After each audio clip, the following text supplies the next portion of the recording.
যেদিন এদেশে টুপিওয়ালারা যেদিন এই দেশের বস্ত্রতে বসবে, সেদিন অটোমেটিক নাস্তিকরা এদেশ থেকে বিনষ্ট হয়ে যাবে। কথা বলুন ঠিক কিনা? তো সম্মানিত ভাইরা আমার, মেয়েদেরকে পর্দা শিখতে হবে কার কাছে? মনে আছে? মনে আছে হযরতে ফাতিমাতুজ জোহরা স্বামীকে বলছেন, স্বামী আমার অবস্থা ভালো নাই, মদিনাওয়ালা আমারে ডাকতেছেন, আপনি আপনার কাছে আমার বিশেষ কথা।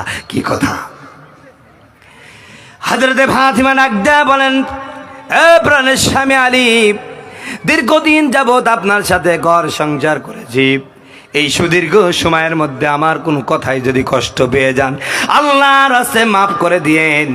কিয়ামতের ময়দানে অপরাধী স্ত্রীদের কাতারে দাঁড় করাই দেন না। জোরে বলেন সুবহানাল্লাহ।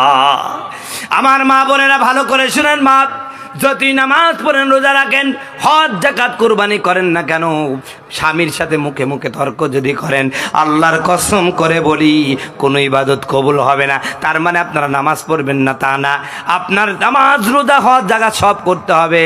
সে সাথে আপনার স্বামী আপনার পীর, আপনার বড় পীর হলো আপনার স্বামী, অন্য কোনো কেউ না। কথা বলুন ঠিক কিনা?